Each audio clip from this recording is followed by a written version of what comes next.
Welcome to my show, The Next Movement, hosted by Robert Johnson. On this show, we feature the stories and insights of community organizers and influencers who are making a difference in their communities. We will showcase the voices and stories of individuals and groups who are working towards positive change and making a difference. Tune in to hear from inspiring activists, community leaders, and experts who are making a difference in their local communities and beyond. Join me in this next movement. Let's explore the challenges and opportunities that community organizers and influencers face in today's world and how they are navigating the complexities of social media, politics, and public opinion. Let's bring it, ladies and gentlemen. Let's celebrate the power of community engagement and the individuals who are making it happen. Join Robert Johnson. Be a part of the next movement.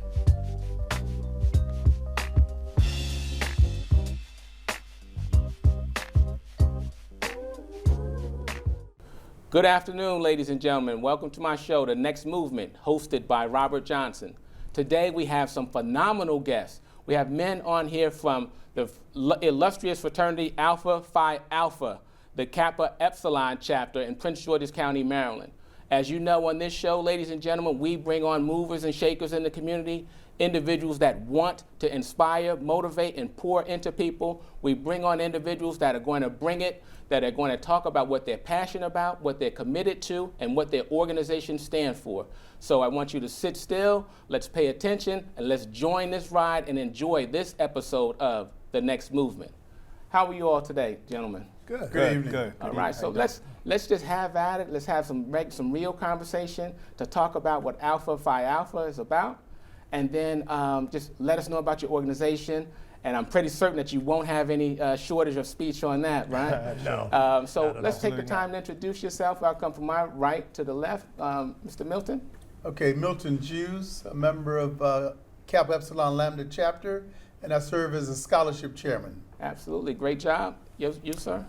Perry Foreman. I serve as the vice president of Kappa Epsilon Lambda chapter. And it's my understanding that we have a new president for the chapter, correct? Yes, sir. Yes, sir. My name is Bryce Gaylor. I was initiated into Alpha Phi Alpha at Bowie State University in the spring of 1995, and I currently serve as president of Kappa Epsilon Lambda chapter, Prince George's County, Maryland. Alpha Phi Alpha.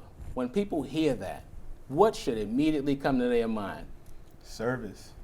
I think it's summed up best in our mission statement, which is Alpha Phi Alpha Fraternity Incorporated promotes brotherhood, develops leaders, and provides service and advocacy to our communities. And I think that sums up greatly what we do as an organization.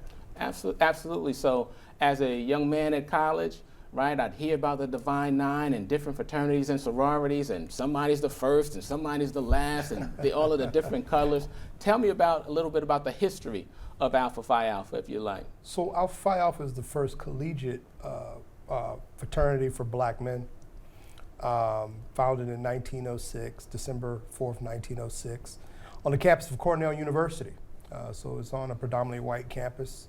A bond between men of various backgrounds, but one commonality is the color of their skin and the struggle which that brings. And so they came together with a common need and desire to create an organization that would act as a community and benefit others who come after them. And as president of that chapter, right? Can you provide me a little bit of history about APHIA? Yeah, so as he said, we founded on Tuesday, December the 4th, 1906, campus of Cornell University, Ithaca, New York. At the time, if you think about that time period, we were recently out of slavery. So for just the fact that we could have individuals that attended an Ivy League caliber school was huge. But, they still were black and they didn't escape the ills of racism and things of that nature. So, they came together to support one another, to support their community, which was a small minority community, but to support that community and to make sure that they were successful. That was the big thing, to be successful and matriculate through the college ranks and become professional men that would help uplift our culture and our society. Okay, let's talk about as we stay in a historical context, some famous men that have been part of the chapter. Well, in the fraternity. Pardon me, the fraternity. Yeah. A ton. Like, some of the greatest men that black men to ever forward our causes. Dr. Martin Luther King is the big one. We have Brother Thurgood Marshall, Paul Robeson, Senator Warnock is a brother, Charles Rangel.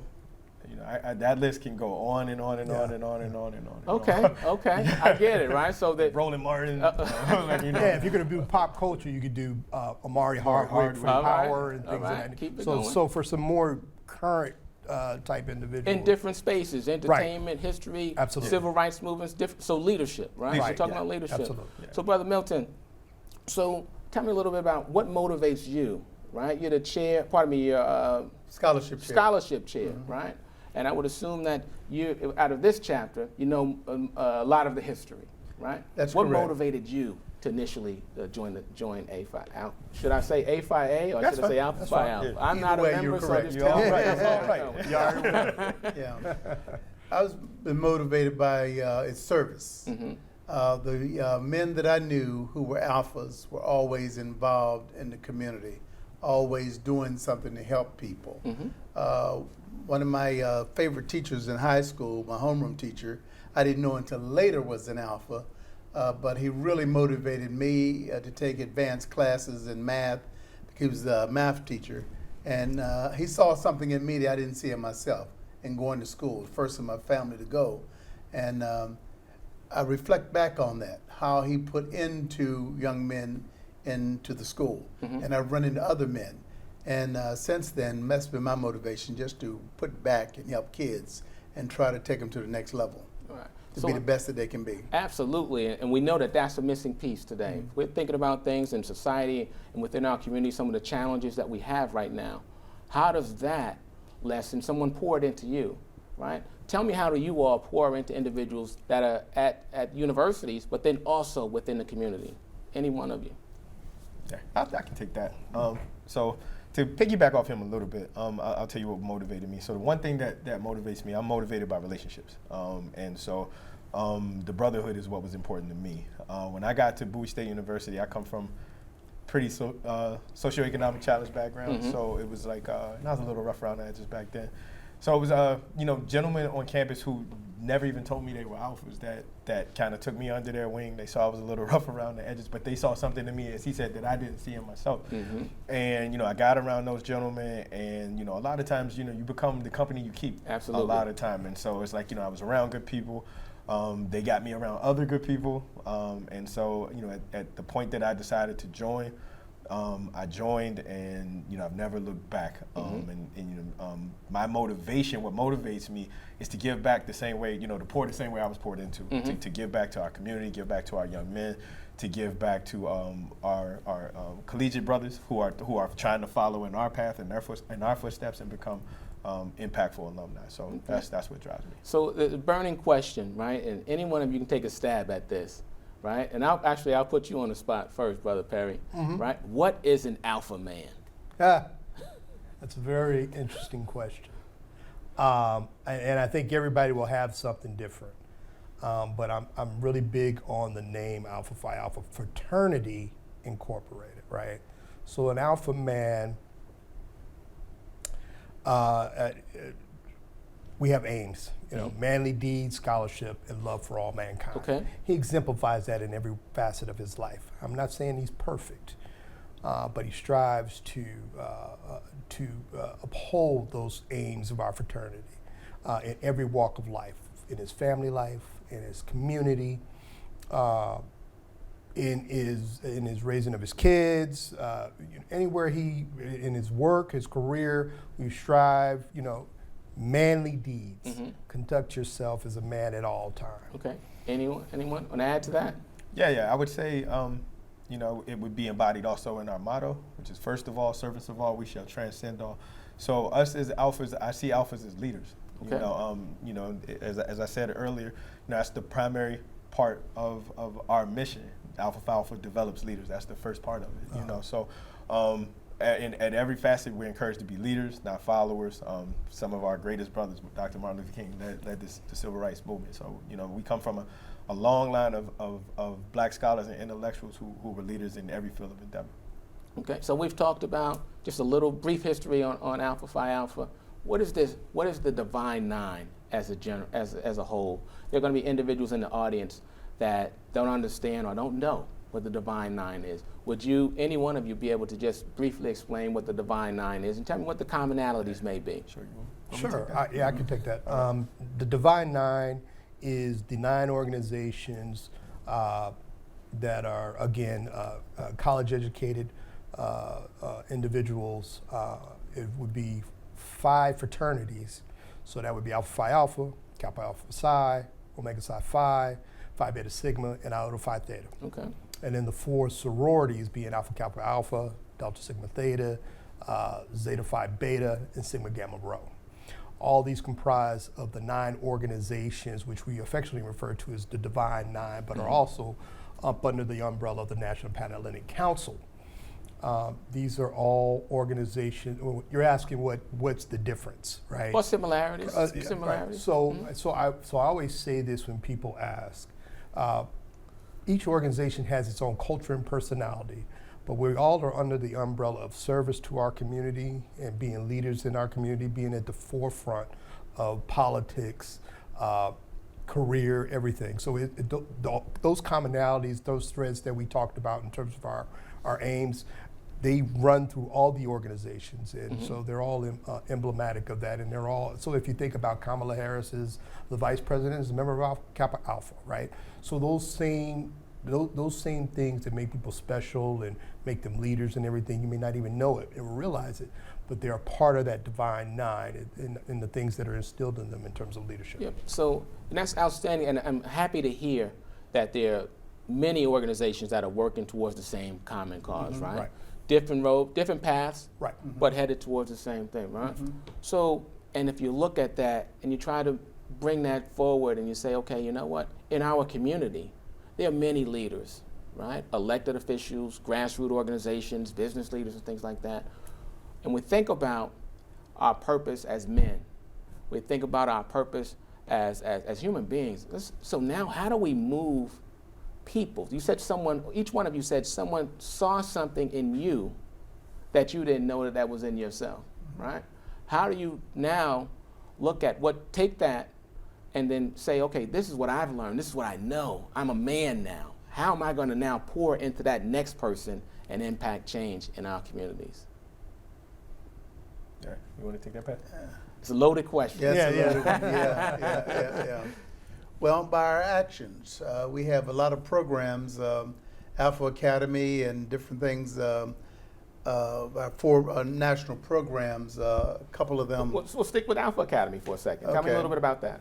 Alpha Academy is, we work with our young men in middle school and high school. Okay. And we try to teach them entrepreneurship, we try to teach them scholarship, we try to teach them to be men, try to treat them, talk to them about domestic violence, just talk to them and give them experiences and present them different things to help them grow. We can't assume someone has taught them, so it's our job to teach them. We follow them from 7th grade through 12th grade. How many individuals would you say that are in Alpha, was it Project Alpha? Alpha Academy, we have about 60 kids Okay. normally we keep enrolled. Parents enroll them. And they meet during the school year twice a month. And you follow them from middle school through high school? Through high school. Yeah, that's we definitely try to keep them engaged in the program. We get probably weekly. So I manage our IT operations. So from the website, we get communication and contact from single mothers. Especially, it seems like a lot of single mothers are looking for like mentorship for their young men and things of that nature. So we'll get that quite frequently, and we'll pass that on to the chairs of those committees, and those brothers do a fantastic job working with the young men. And what have you seen as some of the challenges and then some of the success stories in your program? I think the challenges is always getting access to certain demographic that are financially at a certain level, at a certain financial need or under circumstances beyond poverty, but that are troubled backgrounds. I think oftentimes what happens is, or what we see in our Alpha Academy is parents who just know that their kids need development. 2-parent households will approach us faster than oftentimes kids and parents from troubled backgrounds. Why is that? You know, that's a very good question. I think a lot of it is, and you just think about people who don't have as much, you know, what are they doing? They're more likely working. They're not, the information is not readily as accessible because they're concentrating on work, survival. When you're in survival mode, your eyes are not focused on other aspects. You're just trying to get the next meal, get over the next hump, get your kid to school, put some clothes on their back and things of that nature. So I think sometimes what happens is you may not be so plugged into the community that you know about these certain services and things that are provided. Right, so within your Alpha Academy, right? So you work with young middle school students, young men, or is it both men and women, or just young men? Just young men. Just young men, right? We're working with young men, and you follow them through high school. Obviously, I would assume that you have a college access program where you're finding scholarships for them as well. And we look at, again, if we're staying just in Prince George's County, right? We see that there's just a rise in juvenile violence right now. There's a rise in our young people just really not being as focused as they should be, right? So taking your Project Alpha, part of your Alpha Academy, looking at that, what can we do as a community? When you look at it two parts, how can a community support what you all are doing, right? And then what do you think, if you had an ask of anyone, if you said, this is what we need to help support and build this next generation of leaders, what would that ask be? I think the ask is to visually see more positive, upright, upstanding, professional black men. I think a lot of times what we see with our youth is they don't have the example. And and I think back to my youth, and and as I said, I was pretty rough around the edges when I came out of high school, and so you get to a collegiate environment and it's totally different. Like the TV show, it's a different world, literally. And you're exposed to a lot of things. I knew nothing about fraternities. I'm the first person from my family to graduate. My mom did attend college, but she only did a semester, and so she strongly encouraged me to go. And that was her mandate. Even if you only stay but a semester, you need to go and have that experience. And it's for me, it's just perfect for me. I fell in love with it. Something that I really enjoy. I think fondly back on my college days for a variety of things, socially, development-wise. I think the man that I ended up becoming, a lot of that was fostered there, and the people that poured into me, and not just other students, but professors who a lot of times end up becoming your frat brothers too. You didn't even know. Absolutely. And so the George Austins of the world, the Charles Guilfords of the world. These were student administrators at the school, and they became my frat brothers later. So the Ronaldo Halls of the world. You mentioned something that's vitally important, right? We want our young men in particular to see what success looks like, right? And the earlier they see that, the better, right? So we know that that's exposure, exposing them to different opportunities and different things, right? So right now, when you're going from middle school, high school, then moving to college, right? How can we work within our school system and do things within our community to expose our young men and families to opportunities? I'm a retired educator, and one of the challenges we have today in education, we don't have education majors graduating from college anymore. So we have a lot of second career people, and that takes a lot of their time just to get certified. And that's one of our major challenges. Kids don't see anybody that looks like them for the norm, to give them that direction. Which also goes back to your original concern, how come the haves get into the Alpha Academy and the have-nots, the ones who need it the most, don't? Because they don't have that transportation, they don't have that support.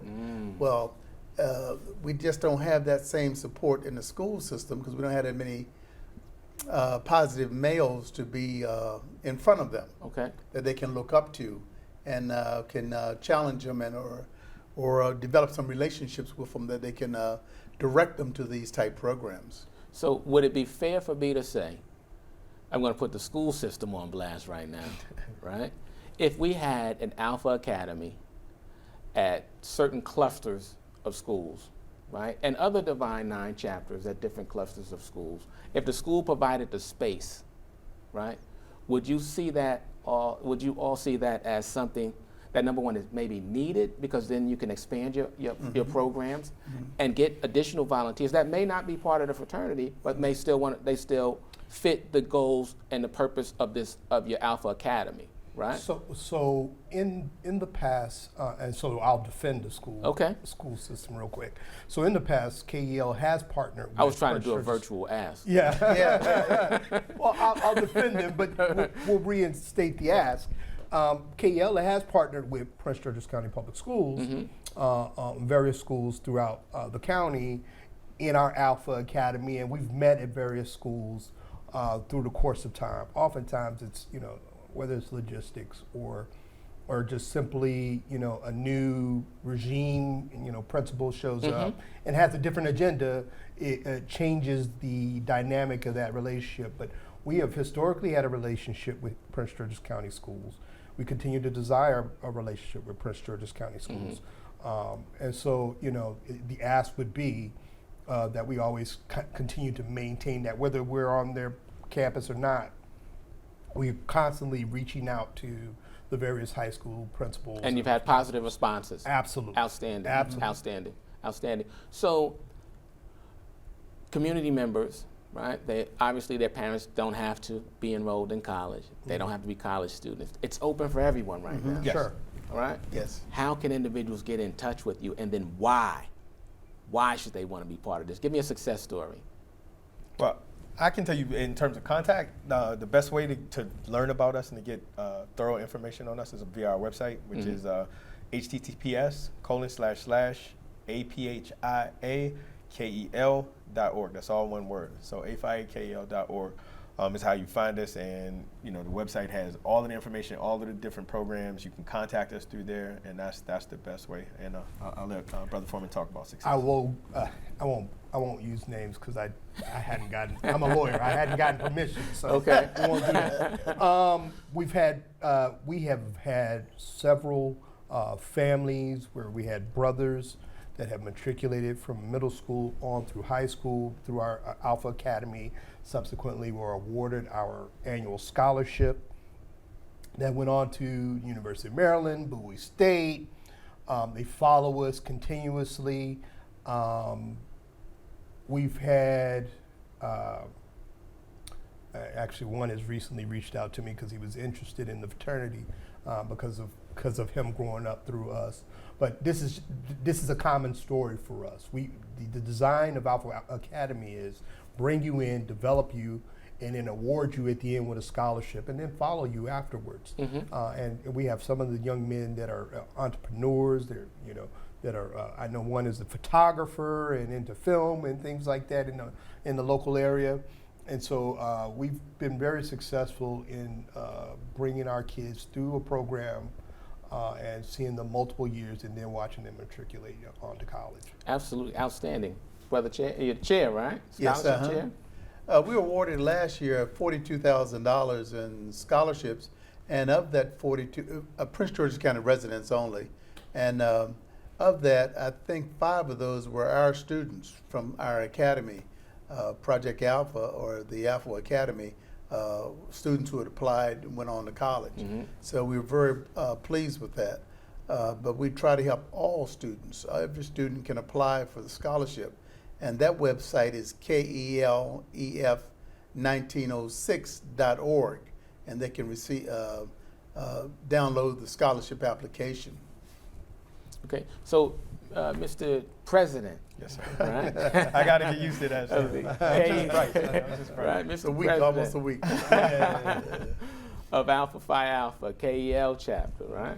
Am I saying it correctly? Yeah. Because I know Kappa you and Epsilon these brothers, chapter, they KEL. correct you in a That's all I'm second, saying. right? Let me get a date wrong, and don't tell them what'll happen in here. What, as newly elected president, what are your goals, right? And what would you like to see your legacy be as president? Yeah, so I'm glad you asked. So I put a lot of thought into that.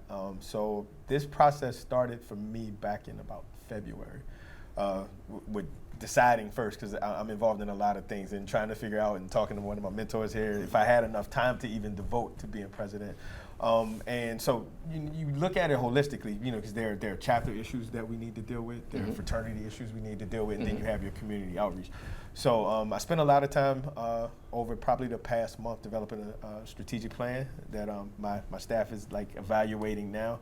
It has 5 core principles, which are our brotherhood, education, innovation, collaboration, and things of that nature. So it's just like, I want to, collaborate with a lot of other organizations and expand on our reach, develop and continue to develop our brotherhood amongst each other, because I think that's what makes fraternal life different from anybody else. Okay.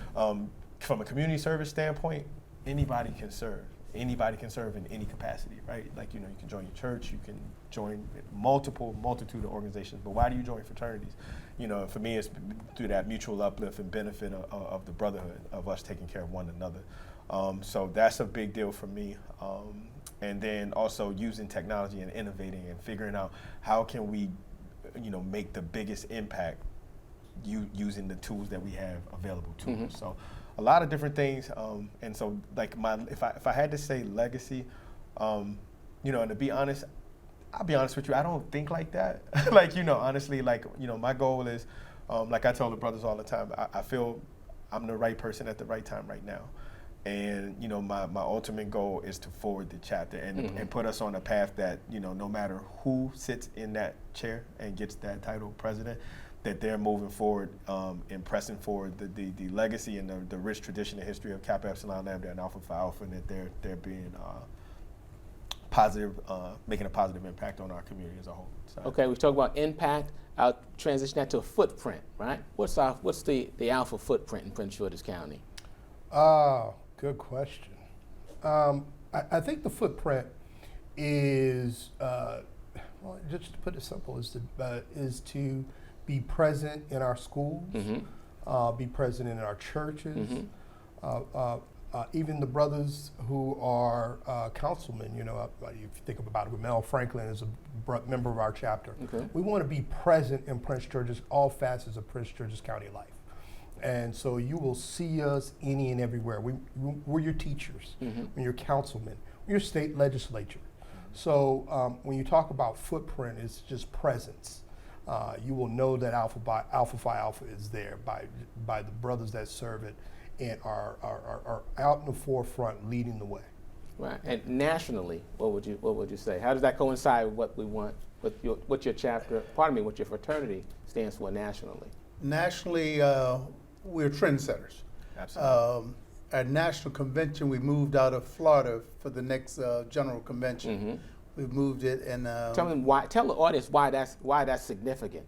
Because of the controversies in Florida, especially with the education piece, and want to take some educational history out of the schools and not exposing our kids to it. I'll say they want to take African American history out of the curriculum. Be specific. So we just saw too many discrepancies and things not helping us. And why should we spend money in a state that's going to be supportive like that? Okay. So we voted as our first organization to take their national organization away from the state. Outstanding. And that money. And if I add, like, when we got what that financial impact was going to be, it was $5.6 million. Wow. So, like, typically when you want to make change, you do it through economics. And right. So, I thought it was a very bold statement by the fraternity to do it, and there may be some loss that we have to take, because a lot of those contracts were already signed and they didn't care because social advocacy was very important in making a statement. And that's very important because you did an economic, you talked about how was that going to impact the state, but then also how was that going to impact your fraternity, right? But we have to understand we have to sacrifice sometimes to move forward. Right. And you talk about leadership. That's leadership, right? What are you willing to sacrifice and how are you going to lead? And that's what we want individuals to understand and to do. And that's why we bring this show forward. And that's what we mean when we're talking about the next movement, right? So when individuals, ladies and gentlemen, we are going to have a part 2 to this, and we're going to have another great conversation with phenomenal men of Alpha Phi Alpha Fraternity Incorporated. All right.